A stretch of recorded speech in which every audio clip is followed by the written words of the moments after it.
In this video, I'm simply going to make your jungling amazing while solving all of your jungle problems. It requires no effort on your part and no change in your jungling at all by using a 3-part formula that I'm going to call the jungle diff equation that even an alien species who physically cannot register math or numbers would be able to understand. And if you want to take your jungling to the next level with a micro bit of effort, there's a secret number at the end, but only for those of you who are serious about climbing. Now, let's jump into the game. We have here a Viego versus Graves, and you're saying, but what about the changes? There are so many changes. Which is the best way to jungle? Hey, what if I told you that the best way to jungle has been the same in Season 12, and it's the same now, and it will be the same next year? The 20% damage reduction? We don't care about that. We're doing a late invade. We're going to steal this whole red side quadrant. The enemy Graves is going to go, I guess I'm losing some of those camps. I suppose we should instigate some vertical jungling. And there's going to be a lot of counter jungling in this video as well, so this is going to be a great example of what is to come for the rest of the season. Pay attention. And you're seeing the first part of this equation, and we'll fill it in as we go through the first few minutes of this game. Yes, it's camps secured, but then we're going to multiply it by the amount of successful ganks we have. Now, successful ganks are not just kills. We'll talk about that as well. And the third one's going to have to remain a mystery just for a second because the formula only comes online after the first clears. But you know what helps your jungling come online even easier? The updated, revitalized, and revamped Mobalytics companion app, here to give you everything you need to carry and climb in League of Legends, before, during, and after game. While Riot did remove scouting, Champ Select has been redesigned to give you all of the information on the champions on your team and on the enemy team so you can know which team is stronger, along with gold leads and insane informational trackers in the overlay. You can keep track of your progress in-game to help you hit the targets you need to win. The power spike notifications in-game will mean you never have to worry about messing up again. Leona 6, Roman gank it. Nocturne 6, don't over push and dive. And so you know ADCs need this, but you know what? They're not going to use it, which means you can use it and then counter gank and obliterate the enemy jungler. The brand new Mobalytics app has everything you need to improve in Season 13 League of Legends. Click the link in the description below to download and become Ascended. And hey, you're wondering how did the Graves know? Well, because the bottom lane shifted over from that leashing direction. Viego tried to be a sneaky son of a prince, but instead wasn't so sneaky, and obviously it's impossible to avoid that vision. He was quick about it, but Graves would have seen him, as you all should. Graves understands his concept, so doesn't waste time doing his wolves and then looping back. He goes directly to Viego's red side, starts with the Raptors, sequences up, can look for a top lane gank, otherwise can cut down for the scuttle, and obviously fall back to the wolves if he wants to, but ideally you don't take the wolves at all. You go back to base and then you deal with your red side, those respawns, and stop the vertical jungling by cutting it off. However, the Viego understands the jungle diff equation, so your jungling doesn't need to change. You just need to be aware of making those numbers as high as possible. And so he goes for the mid lane gank. Graves says, hey, wait a second, he's activating the jungle diff equation. I should react and counter gank the scenario. That counts as well. More successful ganks, more successful camps, and the higher our jungle diff equation is going to go. And obviously the Viego picks up the Anivia, gets the egg passive, and both junglers have the same amount of camps taken. Both junglers have the same amount of successful ganks. So they're pretty equal at this point. Minus the Viego's terrible understanding of whether the crab was taken topside or not. We kind of know it was. We would have seen the red timer on the Graves.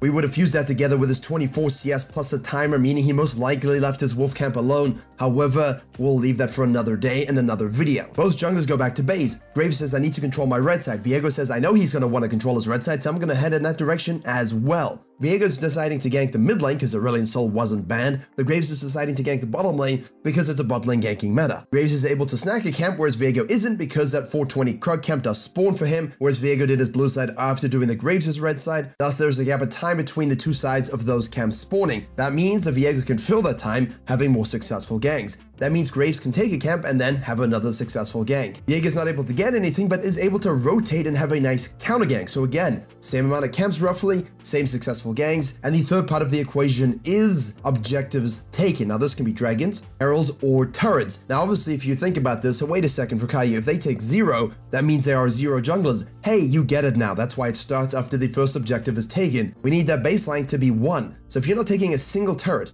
dragon or herald, you're probably not going to win the game. Now, if you say, well, I didn't take any objectives really, but we're still able to win, well, look at your damage to turrets. Even if you maybe didn't kill them outright, did you do 80% damage to tier 1s? Did you do 90% damage to tier 2s? What was the outcome of your damage to the turrets in terms of map play? So what Viego does is leverage the fact that the Graves now has to dissipate from the situation and go back to base or go back to his red side. He knows he has the lane prior. I'm a snack a dragon. The power of having gold itemization advantage, experience advantage, health or mana advantage, All of these things, when you see that kind of scenario, are the things that make that decision very easy to take. Now, out of base, Graves had two decisions. Do I go to the blue side where I know my blue is going to be spawning? I know all the camps are up. I could go do some good old-fashioned counter jungling, get that camp amount up, because my successful ganks have been the same as the Viego, except he does have that objective. However, he decides to go for his raptors into his red because he wants to protect that side from the Viego, vertical jungling after the dragon, and then, spam ganking bottom side where Graves just spent some time trying to get his Kai'Sa back in the game. As such, a battle of immortal will goes through the junglers' minds as they decide, do we fist this? Which laner has prior? Who's gonna rotate to the scenario?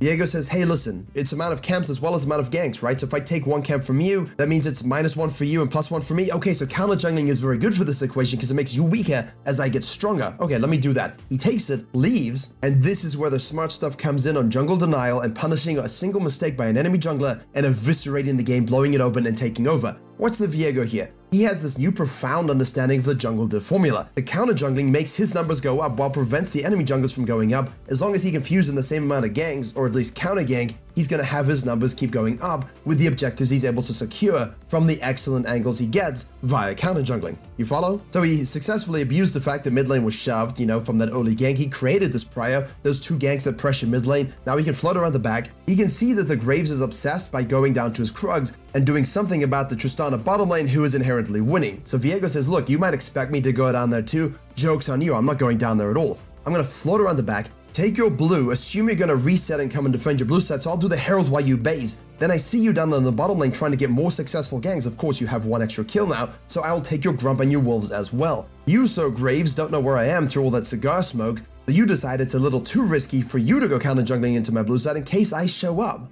So we use this uncertainty and confusion whereby he most likely goes back to base, gank top lane to offset the successful ganking cadence. Of course, now we both have 3. This isn't necessarily just kills and assists. You can get summoners burned, you can chunk them and force them back to base, and that would count as a successful gank. It hasn't really happened in this particular video, but it's something to be conscious of, because if you're able to do that, your laners might be able to win 2v2 or 1v1 themselves. In this particular case now, we fall back to our red side to deny the possible reverse counter jungling from the Graves, so he's just sitting there, a wet fish in his hands, which isn't a saying, but hopefully you understand what I'm saying, unable to prop up his flaccid jungling. Rule number 1 of counter jungling and then falling back to protect your camps, if you force them to go back to the other side, you know they're going to try and reverse counter jungle you that side, given that they presuppose you fall back to your red side. It's mind games, but obviously in this particular case, you have the bigger sword. So we use the outside in rule to say, okay, let's take the blue, let's take the Grump, because if you invade, I can snack those and fall back to my wolves, and I don't have to do the wolves and then give you time to show up. This works out perfectly, but of course we haven't spent cash monies. Graves has. Now he has a bit of bad prior, so we decide to not toss the coin to our Witcher, and we'll just back away from the scenario and give it up. Remember, 1 step back can equal 2 steps forward. We also have 2 objectives to 0, in addition to having way more camps and the same amount of successful ganks. The formula is looking pretty good. And you're noticing I'm not talking about a style of jungling. I'm just talking about making sure that you're having this formula in mind, saying, all right, I need to increase my ganks here, I need to increase my camps here, I need to increase my objectives here. As long as you're always thinking about increasing these 3 things, largely your pathing will fall into place as long as you keep it in mind at all times. If you've been farming too much and you look at the formula in your mind, you go, wow, I have 0 jungle difference. Because you have 0 objectives and 0 successful ganks, you might be inclined to try and offset that through a proactive play. Thus, jungling is fixed. Easy, no? In what might be the absolute worst objective Herald ever used, we get nothing, but we do use the pressure to kind of take a dragon, so that's great, but we could have taken the turret, we could have taken the dragon as well. I think that's a little bit hasty, but hey, we are all entitled to make bad decisions every now and again. Viego then gets a little bit upset that he's not increasing the differential a bit more, so decides to counter jungle knowing that Graves is going back to base. Again, pressing tab, looking at the map, looking at the HP bars with your F keys. This can give you the keys to a quick decision that allows you to really amplify this formula tenfold. Now, the blue team are a little bit annoyed with this. We have a little bit of fiesta and nonsense in the mid lane, give and take, give and take. Graves says, finally, I can steal some of your red side to get some of my own jungle camp secured. And remember the counter jungling rules, the things that will be changing in 13.5 and for the rest of the season and have classically always mattered, will be perfect for this game. There's been a lot of counter jungling here, even with a 20% damage reduction to enemy camps. This will be even more fluid for Graves, even more fluid for every other jungler for the rest of Season 13. And that's why I'm making this video. And so what happens next is typical mid-game swoop method things. We decide to try and invade after a pick and get some counter jungling. We take a Herald, Graves farms a full sequence to ensure he's strong, makes a pick on the bad ADC on the bottom side, Viego rotates, we get a few more kills, we activate the Herald, we get another turret, or we will, as you watch the action unfold a little bit slower than I just summarized it. The important thing to focus on here is keep amping it up. As you move into the mid and the late game, Obviously, your ganking cadence, successful ganks, aren't going to be the thing that drives forward the formula because we start to take CS from the waves, we start to get more skirmish and fights, and it doesn't really help that we're no longer quote-unquote junglers. We're there for smite, we are there for taking camps, but we're not really in the jungle phase early game anymore, which is why at about 50 minutes, this formula will end, and you can kind of say, right, who was the better jungle early? Who had the jungle difference? Who set his team up for the best mid to the late game? And sure, you could adapt it to basically include CS, include camps after the mid game, and you could evolve the successful ganks into simply kills and assists, minus points for deaths, and that would be the next evolution of it if you wanted to do it. But I think focusing on the first 15 is great, because if you come out of the first 15 with the biggest number, and provided of course you don't overstay and die like the Viego did here from a TP on the Sejuani, you are in a prime position with by far the most gold, the most CS, the highest KP versus any jungler in your MMR, and you can out-stat check, out-control, and play teamfights perfectly with the leads you have. If you are consistently coming out of the early game behind, or equal to say gold, diamond, platinum, silver, whatever junglers, that's not really ideal. If you want to go higher than the rank than you're in, you need to be consistently beating down these junglers of those ranks. And with all of the technicalities of jungle and the pathing pseudo names that I come up with and all the weird things I try and, create to give you an idea of how to view the jungle in a way that's good for you because everyone's different, this just keeps it simple. Because what's going to happen in this game is the advantage that the Viego accrued, but not only getting himself super strong, but by denying the Graves, he was able to easily control the map from an early game jungle perspective. The Graves couldn't get going really. He couldn't really choose to do what he wanted, and the Viego just outright straight up controlled him. And the rest of this game will be determined by 4 specific things, 4 specific teamfights, all reliant on playing around objectives, taking turrets afterwards, and using any sort of gray screen pick to translate it into map pressure. That's a very simple baseline for your mid and the late game principles that all junglers are required to use every single game you come out of the early game with a lead. And my job has always been to provide you with information of different playstyles, different contexts, different views on how to jungle and how to jungle well, such that you can win the mid and the late without having to worry about playing catch up. And right, that 4th thing you wanted to use to amplify to the next level,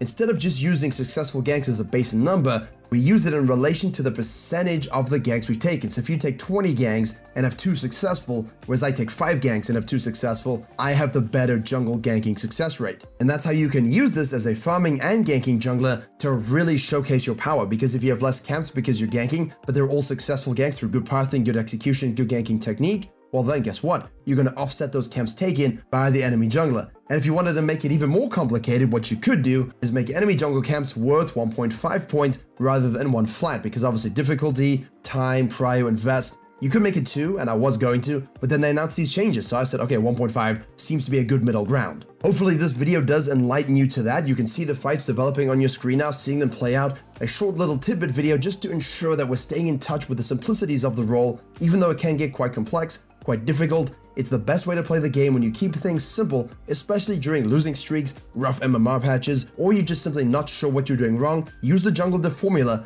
to ensure you take control. But if you hate the way the ganking junglers work, or you just hate the general meta that we've had with the weird sort of focusing on bottom side and you want to focus on the whole map, click the video in the box on your top right to answer the question on how you solve this problem.